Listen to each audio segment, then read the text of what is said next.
Hey everyone! So today for your assignment, you're going to be creating one file.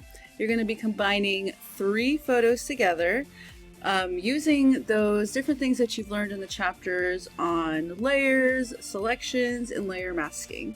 Then, once you've done all that, you're going to create a merge visible stamp and apply a creative edit to that layer. This could be a filter that you've played with before, color grading, whatever you really want to, anything that you've learned so far. So let's go ahead, and I'm just going to show you some of the basics on how to get this set up. So I'm going to come up here in Photoshop and go to File, Scripts, Load Files into Stack. This is so that we can go ahead and get all of the images together into one document right away. So I'm going to click here on Browse. And let's go over, I'm going to go to my folder that has my photos. Now I'm going to be using photos from our photo project. If you want to use some other photos you have or want to go out and take new photos, that's fine as well. I just want you to be using photos that you've taken. Alright, so let's see, photo project, there it is. Alright, and for this I want to actually change my view real quick so I can see the different images. Alright, and I'm going to pick, the assignment's only for 3 photos. You can use more than that. I'm going to pick a few extras so as I'm playing around I have some more options. So I know I definitely want to use, I like this photo I took of the Crest Theater sign, and I want to use some of the details from around the theater that I took as well. So this is a really great shape here, so I'm going to hold down Command.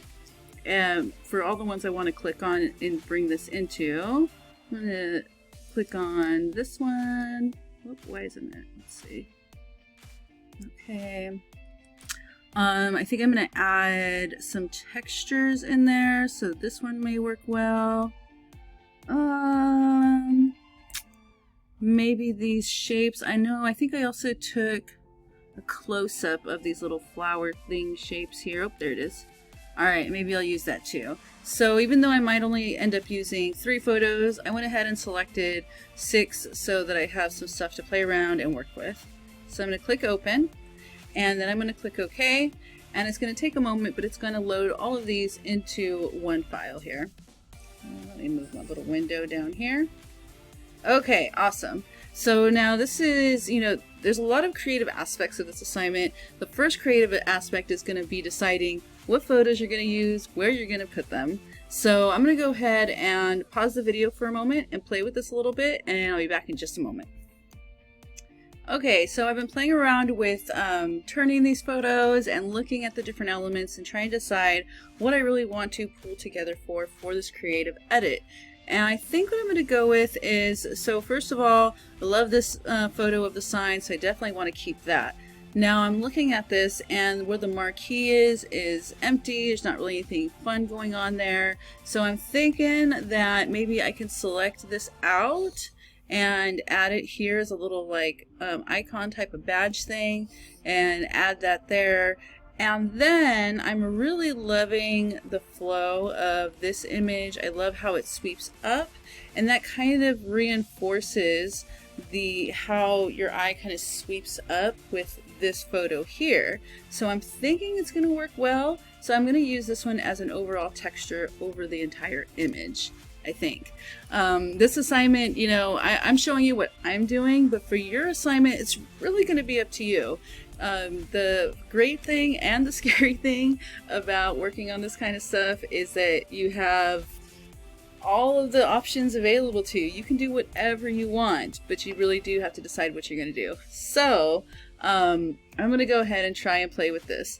And it's something good to know is that it's okay if something doesn't work out the first time. It's okay to just play around so that you can just kind of not only get used to the software, but just work out different ideas as you're going.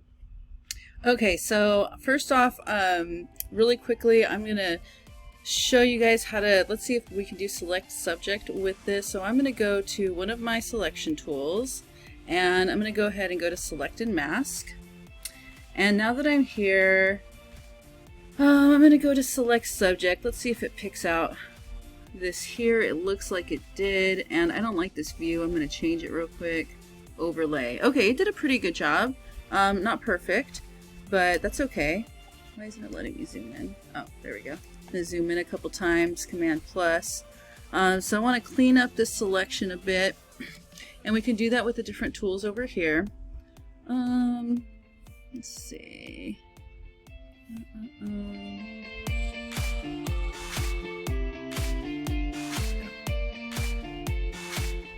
Oh, so to take away from a selection, so the red areas are what's selected, but to take away, to hit this little minus in the middle, I'm holding down my Alt Option key. It's going in a little bit too much there.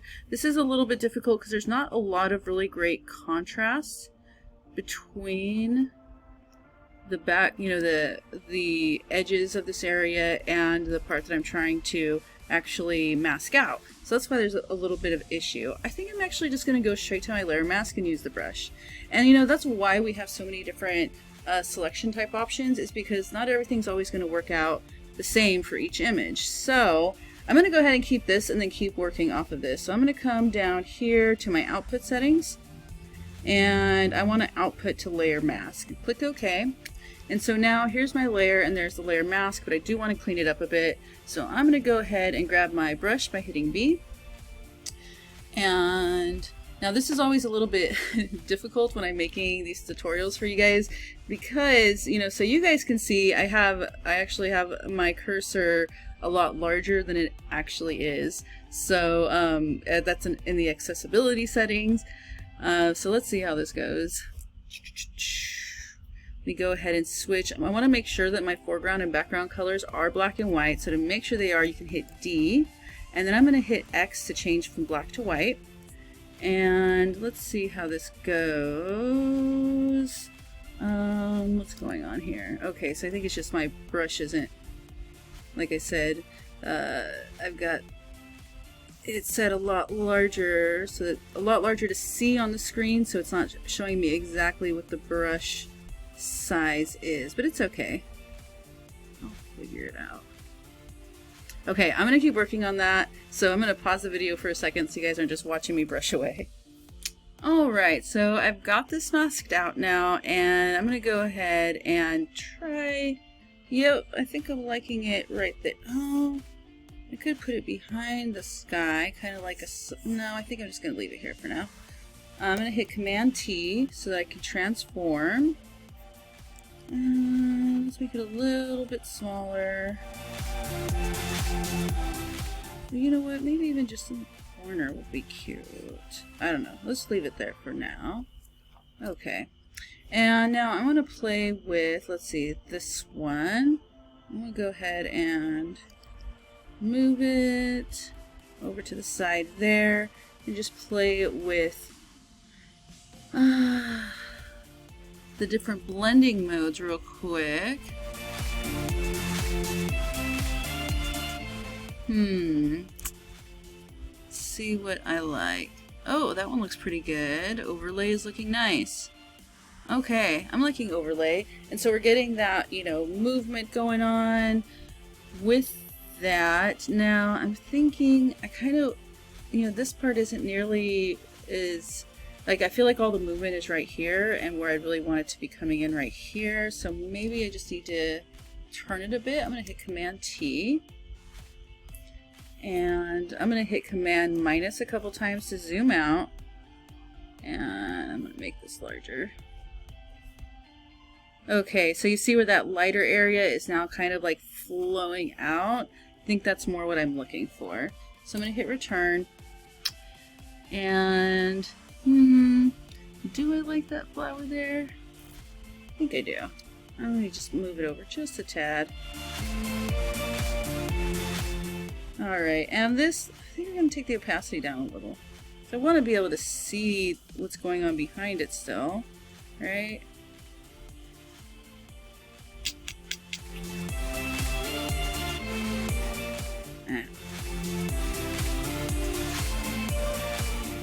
You're getting a lot of fun textures coming through. So maybe I'm actually just need to move this up so it's a little bit more visible. And then when I start playing with my coloring or my filters, maybe that's where it will come in. Actually, I think I want that to definitely be brighter. So if you remember, if we want to add some different type of effects, we can definitely come up here. Oops, not here. I'm trying to bring in my adjustment layers. So I'm going to go to Window, Adjustments, and bring in some of those adjustment layers. I'm going to add curves to it real quick. I'm going to make sure I right click and go to Create Clipping Mask. Okay. Alright, I think I'm liking that a bit better. Okay, so I'm going to go ahead and pause for a minute and play with this for a little bit, and then I'll come right back to you. Okay, so after playing around for a while, I decided I really didn't like this little thing too much. Well, actually, I think I might add it back in, but what I was really liking was this other texture. Let me go ahead. And this was the view, you know, standing back looking at all these little flowers. So I decided to go ahead and play with this, and I'm getting some really fun results with like multiply and such. I'm getting some cool stuff with difference as well. And now when you're playing with blending mode, something that's really important to remember is that the order of your layers really impact how it's going to look. So even though this is the layer that has the difference blending mode applied, if I click in and drag it down here, it's going to change the look completely. And I'm actually loving this right now. So I think I'm going to stick with this one right here. And my plan originally was to add a filter on top of all of this, but I'm kind of okay with this. Now, in the instructions, I do talk about how you can create the stamp visible. So let me show you what I mean by that. So right over here, I'm going to go ahead and click Command, Alt Option, Shift, and E.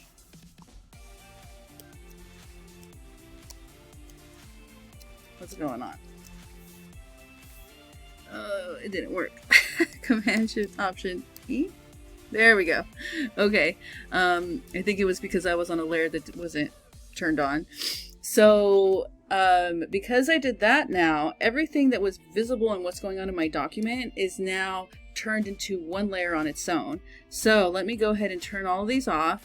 And you can now see I still have what I had because it's on this layer right here. Let me go ahead and make these large real quick so you can see. So there it is right there. And you can see that that's everything I had.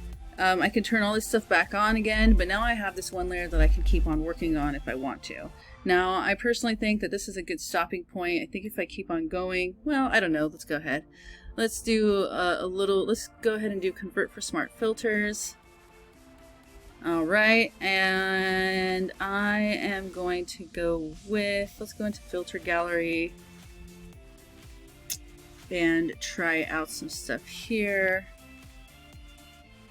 Go take this down a little bit. So that's definitely too much. Oh, the rough pastels is looking good. What's Neon Glow doing? Oh, that's kind of fun.